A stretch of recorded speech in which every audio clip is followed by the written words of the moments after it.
All right, so on that note, we will continue on with Smack, or at least start SmackDown since we didn't really start it.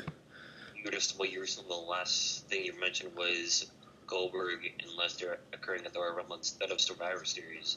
Yeah, which I think should have been a better option since they're going to be in a bigger arena at Royal Rumble. They're going to be at the Alamo Dome.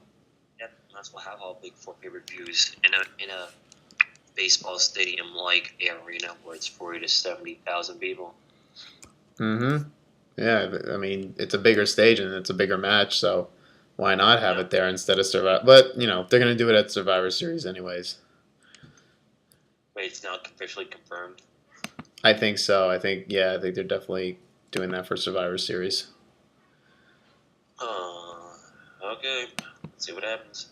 So, anyways, for SmackDown, they kicked off, Ziggler celebrating his Intercontinental title, and these freaking fans, they're chanting "You deserve it" to Ziggler, like he's already been Intercontinental Champion, like it does. 5 times. Like oh my god, like how does he deserve it? He hasn't done that much. Oh my god. Like, and it's and like they've really overdone the "you deserve it" now. Like it was cool when Daniel Bryan, won the title at WrestleMania because he did deserve it then, and that chant was actually like new and fresh, and people were enjoying that when that happened.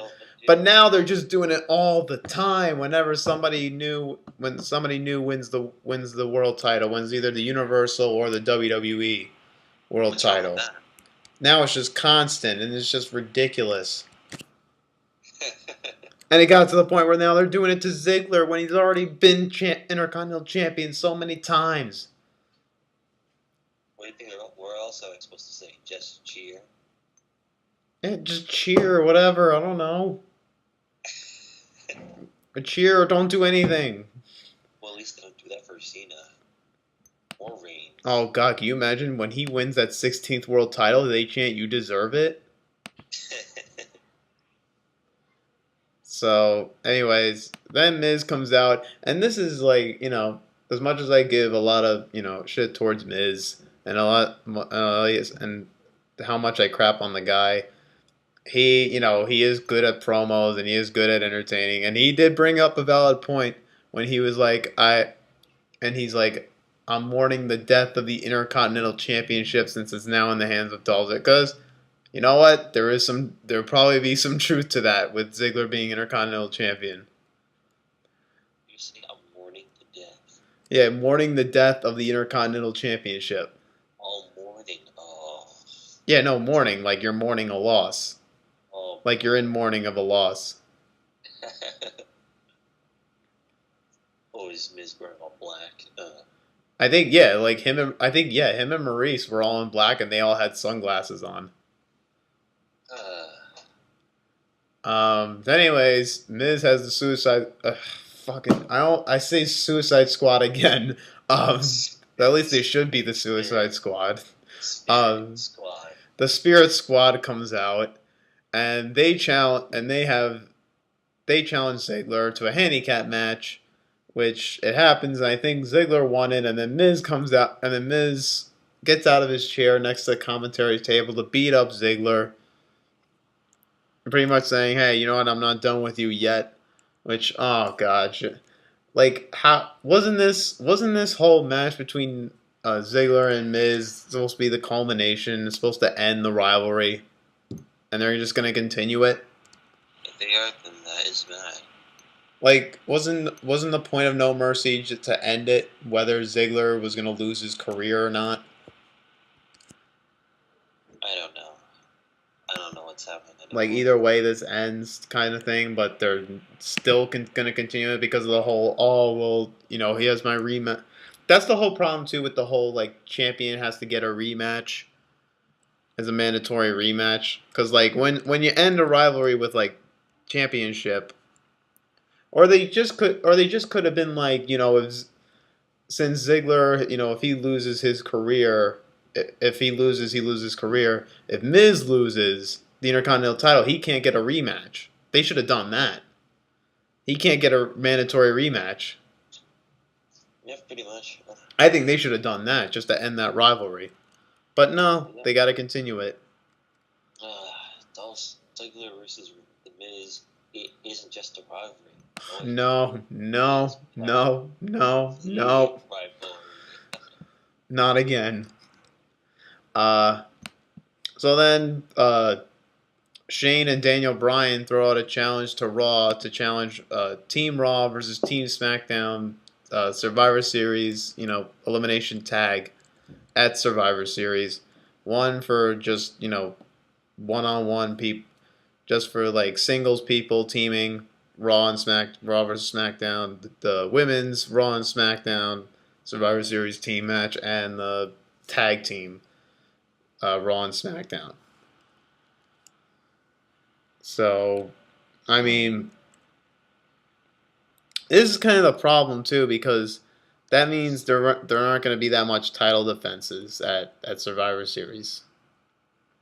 Like no tag title defenses because I'm sure the New Day will be in the match. I'm sure Slater and Rhino will be in the match as well. I'm sure they will be, but yes, that does stink though. And the women, the women fighting in their Survivor Series tag matches. I don't think Becky or Charlotte or whoever's the champions by then will defend their belts. No, they gotta have some tag team that come on. Do it like Survivor Series 30 years ago. Just follow that simple formula. There's a few tag team matches with some unusual rivalries, alliances, and still have your world title matches. Yeah, that's the thing. I think they're only going to do one world title match for the show. They'll probably either have the WWE world champion, like it'll definitely be. I think it will be AJ. I don't know if they have a SmackDown pay-per-view before Survivor Series. No, I don't think they do. Yeah, I don't. I guess not. I don't know. I don't know what the lineup is. Well, it gives SmackDown some time to develop their rivalries until Survivor Series. Yeah, so I don't know what they're gonna do there. Like they're like, oh, I'm sure what is Raw gonna take the challenge? Like, of course they're gonna take the challenge. Of course the matches are gonna happen. It's totally predictable. Yeah. Of course it's gonna happen. Of course. Then what was it? I think it was Naomi. Oh, Naomi defeated Carmella. I don't even. Are they even gonna give Naomi a push now? Like, I don't know. Are they even gonna give Naomi a push? I hope they do. Cause she just beat Carmella on SmackDown. Or no, oh yeah, it was because Nikki Bella, just the usual like coming out and distracting, coming out and the entrance music distracts them.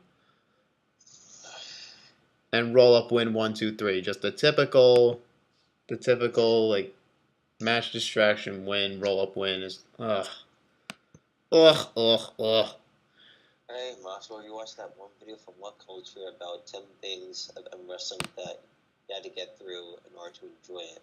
I can't get through it. I really can't. Really can't do that. Then what was it? Then Jimmy Uso defeated Chad Gable.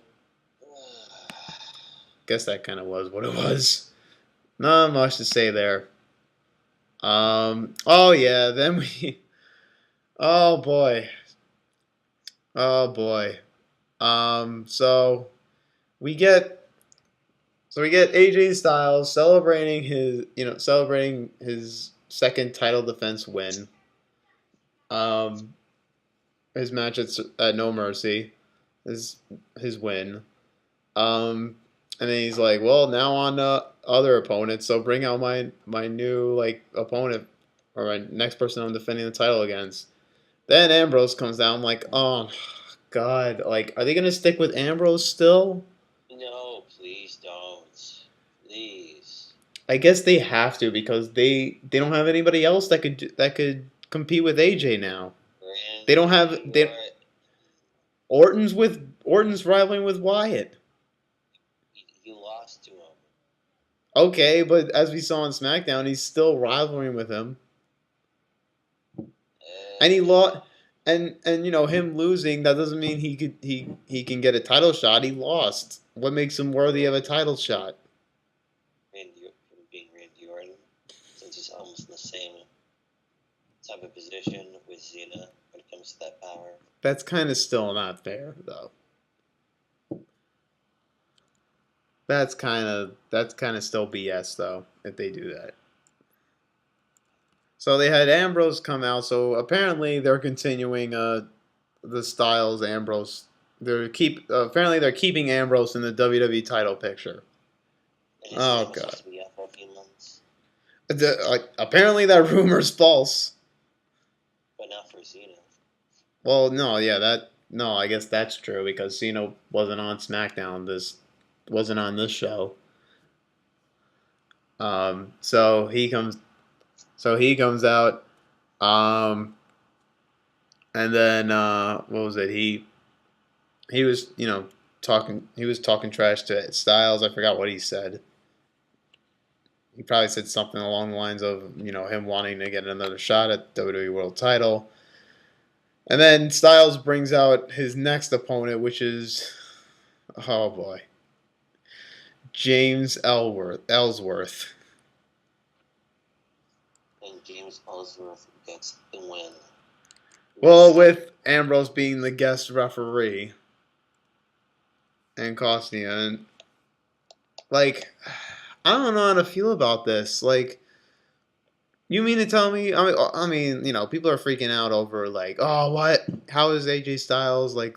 How did he beat? How is he beating John Cena? Beat Dean Ambrose, and he's the WWE champion, and he's getting beaten by James Ellsworth. Well, it's because Ambrose cost him the match. I mean, yeah, okay, it is ridiculous too that they would just do that with Styles. Yep, we can see that one picture from the Hill book that came out recently. No. It was a picture of James Ellsworth and Styles. Oh no, I know that they did a parody of like Stop Ellsworth with like Ellsworth on the cover of 2K17. No, not that. It was a different picture where Styles was right next to James Ellsworth and it said James Ellsworth, the greatest wrestler in the world, and AJ Styles. Like, why are people getting behind this guy? Like, it's crazy that he's become like the new Colin Delaney, pretty much. He's the new Colin Delaney. I'm surprised you would bring him up, but yep, I remember him. I mean, and now they're giving him a WWE World Title shot like this Tuesday. At least he's not winning the title. Well, nuh-uh. Like that'd be pretty stupid of them to put the world title on him. That we should definitely be booking right there. And what doesn't make sense is why is he helping out? Why is he helping out Ellsworth? Why is Dean Ambrose helping out Ellsworth when he wants the WWE title too? Reasons. Like that also doesn't make sense too. Like he wants the WWE title, but Ellsworth is getting a shot. Like that doesn't make any sense. Instead, he's just costing AJ Styles the match the entire time. And yeah, he's being a dick while AJ Styles is beating up Ellsworth and not paying attention, or he's on his phone not counting, or not seeing Ellsworth tap out. But it just all just doesn't make sense. For the chicken sandwich. And this was just Wait, that makes you curious. Is Dean Ambrose, did Shane or Daniel Bryan give Ambrose the position? Daniel Bryan gave Ambrose the position of guest referee. Oh boy. I can only wonder why. Like, it's just I don't understand it. And now Ellsworth is getting a world title shot this Tuesday. Oh, bad WCW booking. Well, I mean, that's if Ellsworth wins, which clearly he's not winning the title, but he shouldn't even be in the WWE World Title to begin with. Pretty much. And then say, and your special guest referee, Dean Ambrose. Oh boy. And then finally get to the main event, which is Randy Orton and Kane versus Bray Wyatt and Luke Harper. Oh, he's And tag team with Randy Orton. He ever since he made his return, he's pretty much been the silent type, getting very few laughs and just beating up Bray Wyatt. yeah, I don't know. This just doesn't. It's reasons. It's reasons. So yeah. Uh, Bray Wyatt and Harper defeat Orton and Kane when Orton's reaching out for a tag to Kane, but then the whole Bray Wyatt like entrance thing comes up, and then all of a sudden it's Luke Harper on the side that Kane's supposed to be on when tagging him, and Kane's just disappeared, and then Bray Wyatt does Sister Abigail to pin him again. Oh, I wonder how Luke Harper got to the other side so quickly. It's the magic. It's magic. Or Luke Harper just got inside the ring, ran across, and went to the other side. It's the power of Sister Abigail. Speaking of, did you see what Culture's booking on how we should book Sister Abigail? No, but not really interested in that. But anything Bray Wyatt wise, it's just like there's no point. Well, I have no hope in Bray now. It involves Alexa Bliss. I don't really see her being the. I don't really see her being the Sister Abigail type, or being the type that could play Sister Abigail. And Bray Wyatt goes on a crazy frenzy and believes Alexa Bliss to be her because you can just feel it. But you gotta see the video. It's better. It explains better. If only Paige wasn't like doing illegal drugs and getting suspended, she would have been the sister. She would have been the perfect Sister Abigail. Yes, but come on, we don't have to be so obvious. Like, yeah, black hair, kind of palish. Like, yeah, that's just too predictable right there. Well, I mean, who would you have? Eva Marie, Nikki Bella? None of those. Her black. What? Alexa Bliss can dye her hair black. But she doesn't seem the type to do that. You can see the booking in order to get a better understanding of what I'm trying to say. But hey, it can work. Alexa Bliss can manipulate him. How could he manipulate it? That doesn't make any sense. She's not. Yeah, they haven't shown her as the type to manipulate. You'll have to see the video in order to get a better idea of what I mean. But I say it can work.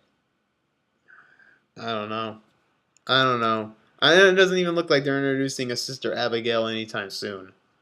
No, but that's just for the future, if it ever happens. Unless they get an NXT girl, unless they get a girl from NXT to do it. Maybe.